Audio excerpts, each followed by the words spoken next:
Pakistan cricket team दुनिया की वो वाहिद क्रिकेट टीम है जो गलत जॉब कर रही है।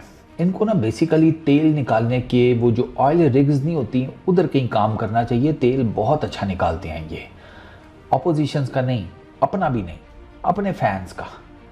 ये दुनिया की वो वाहिद क्रिकेट टीम है जो आप अगर कद्दाफी स्टेडियम वाला टेस्ट मैच देखें ना तो ऐसी पोजीशन में आकर कि जहां पर ये टोटली डोमिनेट कर सकते थे साउथ अफ्रीका को, WTC चैंपियंस को, इन्होंने एक मर्तबा फिर जिसे बताया, वो जिसे कहते हैं ना कि इन्होंने बताया कि यार बैटिंग कोलैप्स नाम की चीज़ आज भी एग्जिस्ट करती है। अपने घर की विकेटों के ऊपर, अपनी मर्जी की विकेटें बना के ऊपर ये विकेटें गिफ्ट कर रहे हैं। पहली इनिंग में इन्होंने 5-6 विकेटें गिराई एंड पर, और स्कोर कितने किए, 16 मेरा ख्याल है। और आज सेकंड इनिंग्स में इनकी सरकार 17 रन के ऊपर 6 विकेटें गिरी हैं। तो ये मोटा मोटा हिसाब लगाओ ना तो 11-12 विकेटें इन्होंने दी हैं, तकरीबन कोई 30-35 रन देकर, मोटा मोटा हिसाब। एशिया कप की याद करा दी भैया, एशिया कप में भी तो 30-35 रन देकर इन्होंने 9 विकेटें गुजार दी थी। 277 का इन्होंने टारगेट दिया है, 109 रन की इनको लीड मिली है। स्पिनिंग ट्रैक है, अब ऑब्वियस सी बात है, पहले दिन 5 विकेटें गिरी हैं, दूसरे दिन 11 विकेटें, तीसरे दिन आज 16 विकेटें गिरी हैं। अब स्पिनिंग ट्रैक है, विकेटें तो गिरेंगी, ऑब्वियस सी बात है। मुत्तु सैमी भाई साहब क्या बॉलर, फर्स्ट 10 विकेट ऑल उसने अपनी टेस्ट कैरियर का कंप्लीट किया है। 6 पहली इनिंग में, 5 उसने दूसरी इनिंग में आज विकेट्स ली हैं। पाकिस्तान की बैटिंग इंतहाई थक्कड़, फजूल, the choice of shots they played, 76 मारने चाहिए इनको।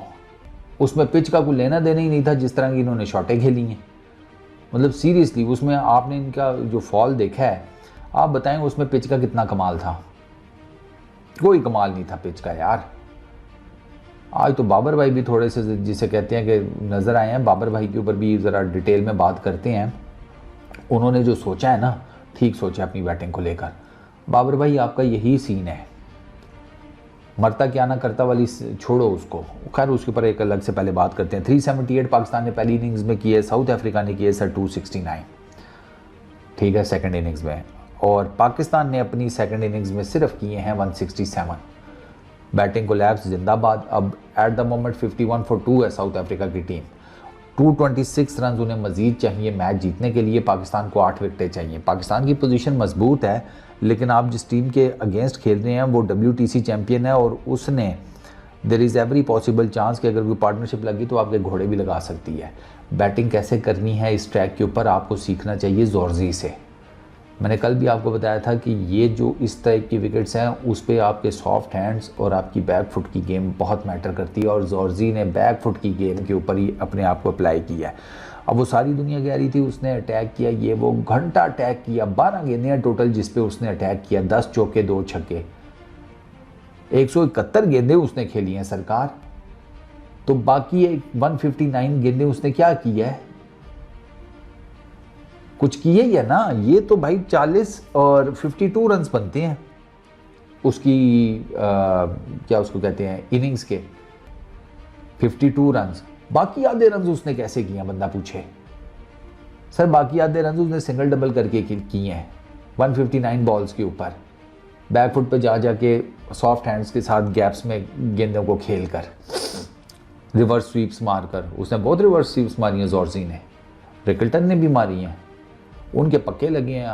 उनके बैटर्स रिवर्स स्वीप मार रहे हैं, हमारे टेल एंडर्स रिवर्स स्वीप मार रहे हैं। और तुम टेल एंडर हो भाई, तुम सीधा सीधा खेलो, तुमसे किधर लगेंगे रिवर्स स्वीप? तुम प्रॉपर बैटर थोड़ी हो। नहीं, इनको मारने थे, टंगे गए। 2 मेजर विकेटें हमारी नीचे ये रिवर्स स्वीप खेलते हुए गिरी हैं। अच्छा खैर, सर जॉर्जी 104 किया, ब्रिलियंट 100 जिसको कहते हैं, ब्रिलियंट 100 यार, आउटस्टैंडिंग, उसको फुल क्रेडिट जाता है लड़के को यार। बहुत प्यारी उसने इनिंग्स के लिए। ये मेड श्योर कि यार ठीक है विकेट स्पिन हो रही है, सारा कुछ है, लेकिन मुझे तो अपने आप को अप्लाई करना है किसी तरीके से।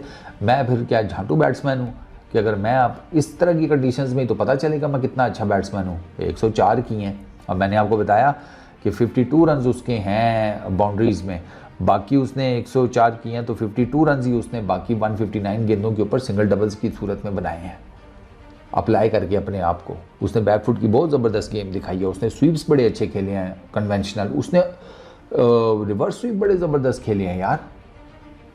ही मेड श्योर कि मैं बॉलर को सेटल ना होने दूँ। उसका डिफेंस बड़ा पक्का था, मतलब वो यूं जाकर ना, जितना वो लेट खेल सकता था नोमान को इन पर्टिकुलर, साजिद भाई का अभी तक वो इम्पैक्ट नहीं नज़र आया। नोमी भाई का तो चल रहा है, 6 विकेटें लिए पहली इनिंग्स में भाई। तो वो जितना लेट बैकफुट पे जाकर खेल सकता था ना नोमी भाई को, उस बंदे ने खेला है, और इसी वजह से उसका ये मेथड वर्कआउट कर गया। खैर उसके साथ वो मुथ्थू सैमी, वो तो आज साजिद खान की गेंद के ऊपर स्लिप्स में आउट, फिर सुब्रयन वो नुमान अली की गेंद के ऊपर स्लिप्स में आउट, रबाडा को बहुत आला बॉल मार दिया साजिद भाई ने, तो वो बोल्ड हुए 0 के ऊपर। फिर जॉर्जी इवेंचुअली नुमान अली की गेंद के ऊपर हिट आउट करते हुए बाउंड्री लाइन पे कैच आउट हुए। वही थॉट कि यार मारूं शारूं कोई लीड कम करूं, लेकिन फिर भी वो थोड़ा बहुत करके, क्योंकि मुझे था कि शायद पाकिस्तान 120, 30, 40 रन की लीड ले जाए। उन्होंने लीड गिराई है, 109 के ऊपर वो लेकर आए हैं लीड को, 269 उन्होंने की है। तो पाकिस्तान को फिर भी स्टिल 109 रन की लीड मिली। पाकिस्तान की तरफ से सर 6 विकेटें नुमान भाई ने ली, आउटस्टैंडिंग बॉलिंग जिसको कहते हैं। नोमी भाई यार बहुत बहुत तगड़ा बॉलर है। नोमी भाई का ना मैं आपको एक चीज़ बताता हूँ, आज मैं ना ग्रिप देख रहा था। नोमी भाई जो है ना, वो गेंद को ना, लेफ्ट आर्म है ना, तो आप यूँ समझें कि उनका ना थोड़ा सा ये करके वो सीम जाती है जब वो स्पिन करते हैं। मुथ्थू सैमी का ना मैं आज देख रहा था, उसका ऑलमोस्ट ना ये यूँ जाता है गेंद, उसका मोर हॉरिजेंटल होती है सीम जब वो स्पिन कर रहा होता है। नोमी भाई की इट्स मोर लाइक डायगनल। लेकिन दोनों, और आई गेस कि शायद यही रीज़न है कि नोमी भाई को ज़रा अमाउंट ऑफ स्पिन ज़्यादा मिल रही थी। मुथ्थू सैमी का गेंद स्पिन कर रहा था, लेकिन नोमी भाई का मुझे आई फील कि ज़्यादा स्पिन कर रहा था, और वो शायद उसकी वजह वही ये जो सीम पोजीशन है ना वो है। और ज़ाहिर बात है वो रिप्स जो होते हैं वो नोमी भाई की गेंद के ऊपर ज़्यादा आपको क्लियर कट ज़्यादा नज़र आ रहे हैं, क्योंकि वो जब डायगनल गेंद जाएगी तो वो ऑब्वियसली बात है वो फिर ज़रा ज़्यादा वो करती है ना। आपने जब यूँ करके हॉरिजेंटल सीम के साथ फेंका तो वो कितनी ही रोटेशंस कर लेगी। तो एक चीज़ तो ये मुझे उन दोनों के बीच में डिफरेंस नज़र आया है। अच्छा, फिर साजिद 3 विकेटें ले गए, 1 विकेट सलमान आगा के हिस्से में आई, ठीक है। तो ये सर हमारी बॉलिंग लाइनअप थी पहली इनिंग में। अच्छा, सेकंड इनिंग्स में 109 रन की लीड है, आपको यार ठीक खेलना चाहिए। वो अब्दुल्ला शफीक वो 41 रन कर गया, जो कि उसका एक कैच ड्रॉप हुआ, लेकिन फिर भी चलो 41 रन कुछ तो निकला। इमामुल्लाह की यार एक गेंद खेला है, दूसरी गेंद पे हार्मर जो कि साउथ अफ्रीका की तरफ से सबसे ज़्यादा स्पिन कर रहा है, उसको आगे निकल गया। अब मुझे समझ नहीं आई यार ये इसने किया क्या है भाई, तो पहले देख तो ले अमाउंट ऑफ स्पिन। वो तो जिस एंड से वो बॉलिंग कर रहा था और वहाँ से तो उसका गेंद इतना स्पिन हो रहा था जिसकी कोई हद नहीं। ना पिच ऑफ द बॉल पर पहुँच सका इमाम, ना लाइन कवर कर सका। मतलब जाहिर बात है जब आप पिच ऑफ द बॉल पे नहीं पहुँच सके तो फिर आपका क्या होता है कि फिर जितना स्ट्रेच कर सकता हूँ कर जाऊँ कि किसी तरीके से मैं गेंद को रोक लूँ। भाई साहब वो गेंद मीटर वो स्पिन कर रहा है, आपने कहाँ से रोकनी थी? फूक ही मार देते फिर। अल्टीमेटली यही हो सकता था, बल्ले से तो लगी नहीं, फूक मार के साइड पे कर दे फिर। अब यही हो सकता है, और क्या बचा था? स्टंप आउट हो गया इमाम। 2 गेंदे टोटल खेली यार, मेरा तो दिमाग भग से उड़ गया। मैं कहा ओ साले, पहली इनिंग में अच्छी बैटिंग कर ली है, तारीफ क्या थोड़ी। मैं इसीलिए ना इनकी इतनी तारीफ नहीं करता, इनकी थोड़ी सी भी तारीफ करो ना ये ग्रोसरी वाले बहुत चौड़े हो जाते हैं। ये कोई था शॉट खेलने वाला यार, तुम अपने ईमान से बताओ। इतनी स्पिनिंग ट्रैक के ऊपर आते साथ ही निकल पड़े हैं। अच्छा, शान मसूद ने 7 रन किए, ये अनलकी रहा है। इसको उसने मारा, हार्मर ने आर्म बॉल, वो down towards the leg side जा रहा था। कमबख्त हमारे अंपायर ने आउट दे दिया, वरना अंपायर्स कॉल हो गई थी। वो ये अनलकी रहा है। वो इसका ना अगर आप वो जैसे कहते हैं ना नेकेड आई के साथ देखें तो आपको ना थोड़ा सा होता है कि यार नहीं यार going down the leg side, तो अंपायर नॉर्मली ऐसी छोड़ देते हैं कि नहीं यार ये तो लेग साइड पे जा रहा है। वो अंपायर ने आउट दे दिया, रिव्यू दिया इसने शानी भाई ने, लेकिन वो अंपायर्स कॉल होगी। हल्का सा बॉल टच कर रहा था विकेटों को, तो ये अनलकी रहा। इमाम ने चबल मारी, अपना शान मसूद अनलकी रहा, 33 के ऊपर 2 आउट हो गए। अच्छा, फिर जनाब आए अब्दुल्ला शफीक के साथ हरदिल अजीज़ बॉबी भाई। अच्छा, अब्दुल्ला शफीक चंगा पला खेल रहा था, सारा कुछ है। अब्दुल्ला शफीक ने एक ड्राइव मारी उसको यार, इसको मेरा ख्याल है हार्मर को ही मारी थी शायद, निकल कर on the of side covers में से। बहुत कमाल की ड्राइव थी उस्ताद, बहुत कमाल की। मुझे लगा कि आज यार कुछ करेगा। और उसने मारा स्ट्रेट शॉट एरियल, वो मुथुसामी ने कैच कर लिया। शॉट पक्का था लेकिन चूँकि सीधा बॉलर की तरफ गया था, उसने अपनी गेंद के ऊपर कैच पकड़ लिया। और मज़ेदार बात यह है कि कैच पकड़ने के बाद अब्दुल्ला शफीक विकेट के ऊपर ही खड़ा है और गार्ड सीधा कर रहा है। मैं कहा आउट हो गया सालिया, जाओ गो, क्या देख रहे हो अब, तुझे क्या लगा बम्ब हुई है गेंद? वो अजीब ही सीन था।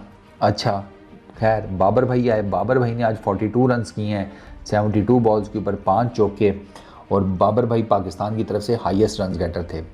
तो जी अब बाबर भाई ने आज चेंज क्या किया है, क्या ऐसा चेंज किया कि जिसकी वजह से आज लोग कह रहे हैं कि यार नहीं कुछ बाबर ने कुछ किया? बाबर भाई ने कुछ ज़्यादा चेंज नहीं किया। 2 चीज़ें की हैं बाबर भाई ने। पहली मोस्ट इंपॉर्टेंट, बाबर भाई ने आज दिखाए हैं गोटे। बाबर भाई जिसे कहते हैं ना लुस्के बिल्ले की तरह, गीला बारिश में वो गली के कोने में जाकर टक नहीं करने बैठ के, आज बॉबी भाई ने किया है यूज़ ऑफ द फीट। बाहर निकल के खेला है अगले ने, वो down to the pitch of the ball गया है। बाबर आजम है ही फ्रंट फुट का प्लेयर, बैक फुट की उसकी गेम इतनी है कोई नहीं, तो अब उसके पास और चांस है क्या कि भैया निकल के मारो ताकि ये आपको फ्लाइट ना दें। अब जब वो फ्लाइट नहीं देंगे तो क्या होगा, वो गेंद थोड़ा पीछे करेंगे तो बाबर आजम के लिए जगह बन जाएगी उस गेंद को ईजिली मैनेज करने की, क्योंकि स्पिन तो पीछे से ही हो गया। तो अब सिर्फ बाबर भाई ने देखना है कि इसकी स्पिन हो गया, लाइन किधर आ रही है उसके साथ से उसको करना है। और ये बाबर आजम ने 1-2 चौके इसी तरह मारे हैं कि जब उसने निकल कर शॉट मारी, बॉलर थोड़ा सा पौंतला, उसने मिडल में या बीच में टिप्पा दे दिया बाबर आजम को, वो डाउन दी लेग साइड जा रही थी, बाबर आजम ने कड़ा करके मारा चौका। और ठीक है, और बाबर भाई के पास स्वीप शॉट भी नहीं है, तो बाबर भाई ने गोडा रख के जो भी सेमी स्वीप शॉट टाइप की गेंदें खेलने की कोशिश की, ठीक की। बाबर बड़ा अच्छा आज खेला है। मैं बाबर आजम की आज की इनिंग को ना 10 में से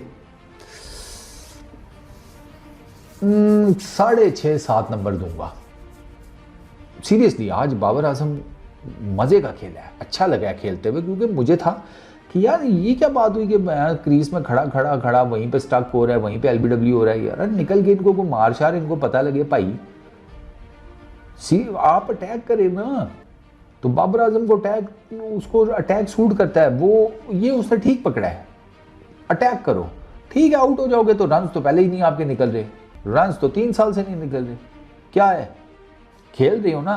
तो जब आपको ये पता है कि यार मुझे टीम में से निकालना नहीं है किसी ने, मैंने ओडीआई और टेस्ट क्रिकेट खेलनी है, तो फिर कम से कम जब वो जिसे कहते हैं पोजीशन की टेंशन नहीं है तो फिर खुल के खेलो, निकल के मारो शारो, कोई थोड़ा कॉन्फिडेंस आपके अंदर आए। क्योंकि बाबर आजम डोमेस्टिक नहीं खेलता, बाबर आजम की और क्रिकेट नहीं खेलता, तो बाबर आजम अब नेट्स में निकल के मारेगा, उसका तो फ़ायदा कोई नहीं। तो फिर ग्राउंड में मैच के दौरान निकल के मारो। आज बाबर आजम ने बड़ा ज़बरदस्त यूज्ड हिज फीट, बहुत ज़बरदस्त, सबके अगेंस्ट, क्या हार्मर, मुथु सैमी, वो सुब्रमण्यन, सबके अगेंस्ट ही used his feet perfectly almost. मतलब निकल के एक बड़ा ज़बरदस्त डाउन द ग्राउंड चौका मारा है, एक एरियल शॉट पे चौका बाबर आजम ने मारा है। बाबर आजम ने लेग साइड के ऊपर बड़ा ज़बरदस्त एक चौका मारा है, कट शॉट्स बड़े ज़बरदस्त खेले हैं। तो आज वो जिसे कहते हैं ना बाबर आजम का थोड़ा सा डिफरेंट हुआ है, which is good for him. तो बाबर आजम को इसी तरह बैटिंग करनी चाहिए, बेशक 30-40 ही कर, लेकिन गोटे वाले कर भाई, क्योंकि ये गोटे वाले 30-40 करेंगे तो बाबर आजम जो है ना वो फिर 30-40 से ऊपर जाना शुरू होगा, 50, 60, 70, 80, 100। वो बाबर आजम को अपना जो है ना वो तरीकाकार वो आज उसने चेंज किया, आज उसको रिजल्ट भी मिले हैं। वरना क्रीज में खड़े वही 15, 20, 25 कर लेने, उसके बाद आउट हो जाना। आज भी बाबर आजम को आउट तो नहीं होना चाहिए था, लेकिन जब रबाडा आया था ना और रबाडा ने जो पहला ओवर किया था, तो मैं आई वॉज क्लियरली सी के ये तो भाई साहब इसकी तो गेंद रिवर्स स्विंग हो रही है। और मुझे ये डाउट पड़ गया, मैंने कहा इसने कहीं बॉबी भाई को रिवर्स मार दी फिर क्या होगा, और इवेंचुअली वही हुआ। सऊद शकील को वो बाहर निकाल रहा था गेंदें, बाबर भाई को वो लेकर आया अंदर गेंद, और वो फिर बाबर भाई से वो गेंद कवर नहीं हुई, क्योंकि रबाडा सीधे जो गेंद कर रहा था वो तो बाबर भाई ने ठीक खेल ली है, लेकिन जो गेंद पड़ के उसके अंदर आए हैं ना, अब जैसे उस ओवर में मेरा ख्याल है को 3-4 गेंदें उसने सऊद शकील को बाहर निकाल ली हैं और बाबर आजम को अंदर लेकर आया, और Babar Azam was unable to defend that ball. वो बैक फुट पे लगी है and it was out. Rabada ने अपील की, अंपायर ने आउट दिया। रबाडा वो अपनी टीम को कह रहा था चौधरी आउट है, पहले ही बता रहा हूँ। तो बाबर भाई ने अच्छा खेला। अच्छा, बाबर भाई के बाद जनाब सऊद शकील साहब ने 38 रन किए, 7 चौके मारे, इतनी ज़बरदस्त की बैटिंग कर रहा था ना सऊद शकील।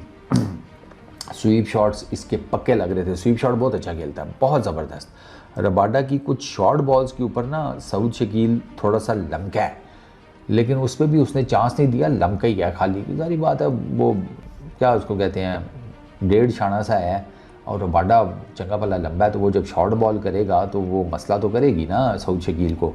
लेकिन फिर भी उसको मैनेज ठीक ही कर गया, मतलब बहुत अथॉरिटी के साथ मैनेज नहीं किया लेकिन कर गया। स्वीप शॉट उसने स्पिनर्स को तो बहुत ज़बरदस्त खेला है, मतलब ऑर्थोडॉक्स स्वीप्स तो उसने बहुत ज़बरदस्त मारे हैं। हुआ क्या है जी, टी से मेरा ख्याल है थोड़ी देर पहले, वो लास्ट ओवर होगा टी से पहले या सेकंड लास्ट कर लो, मुझे नहीं समझ आई कि सऊद शकील को क्या हुआ है कि वो मुथु सैमी को जनाब लेग साइड पर छक्का मारने चला गया। अच्छी खासी बैटिंग कर रहा है, कोई चांस, ज़रूरत ही नहीं है चांस लेने की। भाई साहब ने मारा लेग साइड के ऊपर शॉट और मेरे तो आंखों के चौकट्टे खुले। मैं ये क्या मारे यो बेशरम इंसान, मतलब वो छक्का मारने की ज़रूरत पड़ी क्या, ये जानते हुए भी कि टी होने वाली है, बस रोको नहीं। पता नहीं क्या जल्दी थी, क्या बड़ा करना था। भाई साहब ने एरियल खेल दिया और स्टब्स ने बाउंड्री पे कैच पकड़ लिया और यहाँ से भाई साहब आपके घोड़े लगने फिर शुरू हुए हैं। टी से पहले सऊद शकील आउट हुआ है, उसके बाद रिजवान भाई टी के फ़ौरन बाद आते ही हैमर को आगे निकल कर मारने के चक्करों में थे, वो राउंड द विकेट कर रहा था, क्योंकि ये वो वाला एंड है राउंड द विकेट जहाँ से उसको बहुत स्पिन मिल रही थी। उसने जनाब मिडल एंड ऑफ के बीच में गेंद फेंका। अब रिजवान भाई एक तो आगे निकल कर खेल रहे थे, ऊपर से खेल भी लेग साइड पर रहे थे, आगे निकल कर लेग साइड पर खेलने के चक्करों में थे, तो वो जो बॉल और बैट के बीच में गैप जनरेट हुआ ना आगे निकलने की वजह से, क्योंकि जब आप आगे निकल रहे होते हैं तो you are not that much certain कि यार मेरे पैर किधर हैं और बैट जो है वो बैट एंड पैड बिल्कुल साथ आएंगे या नहीं आएंगे, आपको नहीं आइडिया होता, ठीक है ना, क्योंकि आप एक्सेलरेट कर रहे होते हैं ना, मूवमेंट में होते हैं। तो वही हुआ, आइडिया था कोई नहीं कि भाई पैर किधर पड़ रहे हैं और बल्ला किधर आ रहा है, वो बैट और पैड के बीच में से गेंद निकल कर डंडे खड़क गए रिजवान भाई के। अच्छा जी, सऊद शकील आउट हुए, फिर रिजवान आउट हुआ, फिर सलमान अली आगा स्वीप शॉट मारते हुए लेग स्टंप से बोल्ड हो गया। हालांकि Muthusamy over the round the wicket गेंद कर रहा था अपने हिसाब से, हमारा ओवर द विकेट, वहाँ से उसने जनाब वो अंदर करके गेंद फेंक गया, वो स्वीप शॉट मारने गया, आगा पीछे से बोल्ड हो गया, आगा लेटा।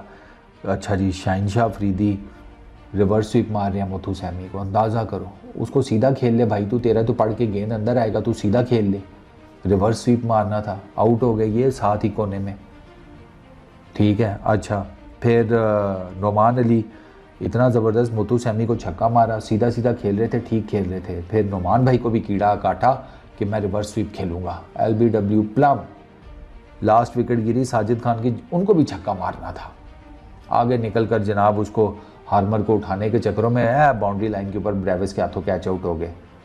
मैं आपको बता रहा हूँ, साजिद, नोमान, शाहीन, आगा, रिजवान और ये अपना क्या नाम है इसका, सऊद, ये 6 विकेटें इन्होंने गिफ्ट की हैं और ये 6 विकेटें आपकी, छठी विकेट आपकी 150 के ऊपर गिरी है, रिजवान 167 के ऊपर आप फड़ोक हो गया, यानी कि आपकी 6 विकेटें सिर्फ 17 रन के ऊपर गिरी हैं। वही बैटिंग कोलैप्स, वही पुअर भी नहीं, फुद्दू चॉइस ऑफ शॉट्स यार, फुद्दू फुल टाइम।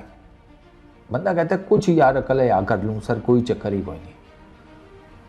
ये इतनी फजूल किस्म की इन्होंने ये बैटिंग की है और मज़ेदार बात है कोई ज़रूरत भी नहीं थी इन शॉट्स की यार। तीसरा दिन चल रहा है, 109 की आपकी लीड है, ठीक है, आप इस लीड को मैक्सिमाइज़ करो, लेके जाओ 300, 350, 400 के ऊपर, बिल्कुल ही पता काट दो साउथ अफ्रीका का। नहीं, इनको बहस की आके एक्साइटमेंट चाहिए होती है, इनका एड्रीनल रश पता नहीं किसी और चीज़ में होता है। ये जिसे कहते हैं कि नहीं, दर्द देना है अपने आप को, दर्द में ही असल मज़ा है, खुद भी दर्द में रहना है, हमें ज़्यादा दर्द देना है, खुद इनको क्या दर्द होना है। अब 277 रन का टारगेट है एट द मोमेंट सर। 4 विकेटें हार्मर ले गया सेकंड इनिंग्स में, 5 विकेटें मुथु सैमी ले गया, ठीक है। और ये साउथ अफ्रीका की तरफ से टेस्ट क्रिकेट के अंदर 4th बेस्ट बॉलिंग परफॉर्मेंस है बाय अ स्पिनर। ह्यू टेफील्ड, इन्होंने 13 विकेटें दी ऑस्ट्रेलिया के अगेंस्ट मेलबर्न में 1952 में। फिर इन्होंने ही 13 विकेट्स ली इंग्लैंड के अगेंस्ट जोहानिसबर्ग में 1957 में। Then comes Keshav Maharaj 12 wickets against Sri Lanka Colombo में 2018 में। और अब मुथुसेमी 11 विकेट्स वर्सेस पाकिस्तान लाहौर 2025 में। पॉल एडम्स भी इस लिस्ट में हैं, 10 विकेट्स 106 रन दे के चट्टोग्राम में बांग्लादेश के अगेंस्ट 2003 में। तो this is the fourth best जिसे कहते हैं performance by a South African batter. अच्छा, कम्स 277 रन का टारगेट चेस करती हुई साउथ अफ्रीका की टीम। मार्करम 3 रन बनाए। मार्करम को आर्म बॉल मारा नोमी भाई ने। वो नोमी भाई तो आते साथ ही आ गए थे। वो हसन अली से 2 ओवर कराए हैं, उसके बाद आगे स्पिनर। नोमी भाई तो खैर नए गेंद से ही शुरू हो गए थे। तो उन्होंने आर्म बॉल मारा अक्रॉस द लाइन जाकर। मार्करम खेलना चाहता था इसको।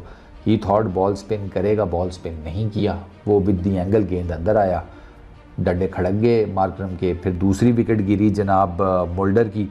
It was a nothing shot. वो 0 के ऊपर गया है, मतलब वो गया बैक फुट के ऊपर, बल्ला लाया, छोड़ भी सकता था। और जब गेंद यूँ जा रही थी ना उसके पास से, करके उसने बल्ला लगा दिया। वो प्रेशर में ही आउट हुआ है। उसको समझ ही नहीं आया कि स्पिन ट्रैक्स के ऊपर कैसे बैटिंग करते हैं। तभी तो मैं कह रहा हूँ कि वो जो चांस मिला था ना लारा का रिकॉर्ड तोड़ने का, गेंद जिम्बाब्वे ले लेता, इसको गांधी बनना था। नहीं, बड़ा रिकॉर्ड है, बड़े के ही नाम रहना चाहिए। ऐसा रिकॉर्ड बहुत ज़िंदगी में एक आधे मरतबा ही मौका मिलता है भाई बनाने का, बना लेता। अभी देखें ना आपके, वो बैकफुट पे, पूरा बैकफुट पे चला गया फुल टाइम, ठीक है, बड़े आराम से उस गेंद को छोड़ सकता था। गेंद उसके साथ से गुजर के जा रही है और पता नहीं right at that moment, last moment उसको क्या हुआ, हल्का सा उसको बल्ला दिखा दिया, आगे ने स्लिप में कैच पकड़ लिया। 2 विकेटें ये गिरी। अच्छा, रिकल्टन को आउट कर लिया था नोमी भाई ने, आसान तरीन कैच शॉर्ट लेग के ऊपर ड्रॉप कर दिया अब्दुल्ला शफीक ने लेग साइड के ऊपर सीधा। ये अगर फील्डिंग कर रहे हैं ना, ये कैच आया, ड्रॉप कर दिया। रिकल्टन भी आउट हो जाता तो आपने आधा मैच निकाल लिया था, क्योंकि रिकल्टन ने आपको पहली इनिंग में 50 मारी थी, 70-71 वो करके गया है। तो उसने आपको ठीक ठाक आपको तंग करना था। उसी की तो पार्टनरशिप थी बेसिकली, जिसने आप साउथ अफ्रीका के लिए चीज़ों को पहली इनिंग्स में थोड़ा सा बेहतर किया है उसकी। और ये क्या नाम है इसका यार, जॉर्जी की 94 रन्स की। अभी एट द मोमेंट इन्हीं दोनों की पार्टनरशिप चल रही है 33 रन्स की। पाकिस्तान की तरफ से सिर्फ एक 55 रन्स की पार्टनरशिप है, 50+ रन्स की एक पार्टनरशिप है सेकंड इनिंग्स में। ये सऊद और बाबर आजम की, ये दोनों बड़ा अच्छा जा रहे थे। वो बाबर आजम को इन स्विंग पड़ गया, रिवर्स स्विंग में, और सऊद शकील साहब ने चवल मारी है। वाइस कप्तान है यार, कोई बंदा ख्याल करता है यार, कुछ सीरियसनेस दिखाता है, कुछ जिम्मेदारी लेता है। ये मैं पता नहीं कौन सी क्रिकेट खेल रहे हैं जिसमें 20, 30, 40 रन जो हैं वो बहुत होती है, वो भी टेस्ट क्रिकेट में। पता नहीं इनके अंदर के T20 माइंडसेट ही नहीं जा रहा। चलो T20 में भी अगर 20, 30, 40 कर रहे हैं और टेस्ट क्रिकेट में वो खेलना है, फिर कम से कम करो भी तो 150, 60, 70, 200 के स्ट्राइक रेट से। अजीब, सीरियसली बहुत अजीब। जो पिच की कंडीशन है वो आपके सामने है सर। पहले मैच में पहले दिन 90 ओवर हुए हैं, 313 रन बने हैं, 5 विकेटें गिरी हैं, ठीक है। दूसरे दिन 87.4 ओवर्स हुए हैं, 281 रन बने हैं, 11 विकेट्स गिरी हैं। तीसरे दिन अभी तक 85.1 ओवर्स हुए, डे एंड के ऊपर 271 रन बने हैं और 16 विकेट्स गिरी हैं। ये इससे आप अंदाज़ा लगा लें कि कितना स्पिन जो है वो फैक्टर डोमिनेट कर रहा है। तो खैर, अभी पाकिस्तान जिसे कहते हैं मैच से बाहर कोई नहीं हुआ। मैच तो पाकिस्तान के हाथ में ही है। 226 रन अभी भी पाकिस्तान के पास हैं डिफेंड करने के लिए। 2 दिन अभी पड़े हैं, तो ज़ाहिर बात है पाकिस्तान को 8 विकेटें हासिल करनी है ये मैच जीतने के लिए। और अगर वो कैच अब्दुल्ला शफीक साहब पकड़ लेते तो बैटिंग में भी कुछ खास नहीं कर पा रहे, ऊपर से अब कैच भी इतना क्रूशल ड्रॉप कर दिया है। अब्दुल्ला शफीक का ना मेरा ख्याल है मूड है कि यार मुझे निकाल दो यार, मैं खुद नहीं जा पाऊँगा, तुम ही मुझे निकाल दो। मतलब भाई कैच ये कुछ छोड़ने वाला था कैच यार, इतनी इंपॉर्टेंट विकेट रिकल्टन का, अनबिलीवेबल। वो इस तरह के बैट्समैन एक आधा तो आपको चांस देते हैं, वो भी अगर आप ज़ाया कर देंगे तो फिर आप क्या घंटा टेस्ट मैच जीतेंगे। आप बॉलर भी फिर आपका डिसहार्टेंड हो जाता है। उसी बॉलर के आसरे पर तो आप मैच खेल रहे हैं जिसके बॉल के ऊपर आपने कैच ड्रॉप कर दिया नोमी भाई की, क्योंकि बाकी तो अभी तक आपकी बॉलिंग यूनिट उस तरीके की परफॉर्म नहीं कर सकी। स्टैंड आउट डिफरेंस तो नुमान ही है ना आपके और साउथ अफ्रीका के बीच में। 6 विकेटें उसने पहले मैच में ली हैं, अभी डेफिनेटली सेकंड इनिंग्स में, सॉरी पहली इनिंग्स में 6 विकेटें, सेकंड इनिंग्स में भी डेफिनेटली वो विकेट्स तो निकालेंगे। और जाहिर बात अगर आपको मैच जीतना है तो अगली जो 8 विकेटें हैं उसमें से 5-6 तो नोमी भाई को लेनी पड़ेंगी कल आते साथ ही। तो अब देखो at the end of the day क्या बनता है, बट एट द मोमेंट ये जो बैटिंग कोलैप्सेस है ना ये समझ से बाला आ रहे हैं, और ऊपर से आप विकेट्स ऐसी बना रहे हैं कि जो बहुत ही स्पिन फ्रेंडली हैं। मतलब कितना आसरा करोगे। वो मुझे याद है एक ज़माने में पाकिस्तान में विकेटें बना करती थी कि जो फास्ट बॉलर्स को हेल्प आउट करती थी, बैटर्स सेट हो जाए तो उनके लिए उस विकेट में रन्स भी होते थे, और प्लस जो आखिरी तकरीबन 1.5-2 दिन होते थे उसमें स्पिनर्स आ जाया करते थे, दे कम इन टू प्ले। लेकिन अब इन रिसेंट टाइम्स यहाँ तो हमने बिल्कुल ही चिट्टी विकेटें बनाई हैं, फटा फ्लैट करो रन्स, इसके आगे हम भी करते हैं तुम भी करते हैं, सारे बस रन्स ही करते रहो। और मज़ेदार बात है उन विकेटों के ऊपर भी अगले हमारे कूले सेक कर चले गए, ठीक है, बैटिंग विकेटों के ऊपर। फिर उसके बाद हमने विकेटें चेंज की हैं, हम स्पिन विकेटों के ऊपर आ गए हैं। उन स्पिन विकेटों के ऊपर आने से हमने इंग्लैंड के अगेंस्ट सीरीज़ भी जीत ली, लेकिन वेस्ट इंडीज़ हमारे अगेंस्ट ड्रॉ कर गया, और अब साउथ अफ्रीका के अगेंस्ट भी हम उन्हीं विकेट्स के ऊपर हैं। ठीक है, होम एडवांटेज लेना चाहिए, वो तो कोई इतना बड़ा इशू नहीं है, वो सारी दुनिया की टीम्स लेती हैं, इंडिया लेता है, साउथ अफ्रीका लेता है। अब साउथ अफ्रीका आपको कभी भी स्पिन विकेटें नहीं बना कर देगा, साउथ अफ्रीका में उसका दिमाग ख़राब है, वो आपको ग्रीन विकेटों के ऊपर खिलाएगा, क्योंकि उसे पता है कि इनको फास्ट बॉलिंग का बिल्कुल नहीं है खेलना, तो वो आपको वहाँ पर पकड़ेगा। तो होम एडवांटेज तो हर टीम लेती है, लेकिन होम एडवांटेज तब लिया जाता है ना कि जब आपकी अपनी भी बैटिंग का हिसाब किताब सेट हो। आपकी बैटिंग मसा मार के 150 कर रही है, तो ये चीज़ जो है ना ये मुझे समझ नहीं आ रही। और प्लस आपके फास्ट बॉलर्स वो बॉलिंग ही नहीं कर रहे, तो टेस्ट मैच खिला क्यों रहे हो फिर, बंदे पूरे करने के लिए? ये तो वही बात होगी जी, आप दुनिया में क्या कर रहे हैं? सर मैं इस मुल्क में पैदा हुआ हूँ सिर्फ आबादी जो है ना उसका टोटल पूरा करने के लिए, काम शाम मेरा कोई नहीं। तो ये तो उनका तो ये वाला हिसाब है आपकी फास्ट बॉलिंग का, आप उन्हें खिला ही कोई नहीं रहे। तो बड़ी इस टाइम ना अजीब ही है। मतलब ओवरऑल स्पिन विकेट के ऊपर उन्होंने भी डोमिनेट किया है, उनके स्पिनर्स ने, आपके स्पिनर्स ने भी डोमिनेट किया है। आपका एक स्पिनर्स जो है वो स्टैंड आउट नज़र आ रहा है, उनके जो हैं उनके आप टेक्निकली कह लें तो 2 स्पिनर्स जो हैं हार्मर और मुथु सैमी, वो ज़्यादा डेंजरस नज़र आए हैं। और अगले टेस्ट मैच में तो उनके पास महाराज भी आ जाएगा, तो फिर उस टेस्ट मैच में आपको महाराज, हार्मर और मुथु सैमी तीनों को फेस करना पड़ेगा। तो आई रियली होप कि आप उसके लिए तैयार हों।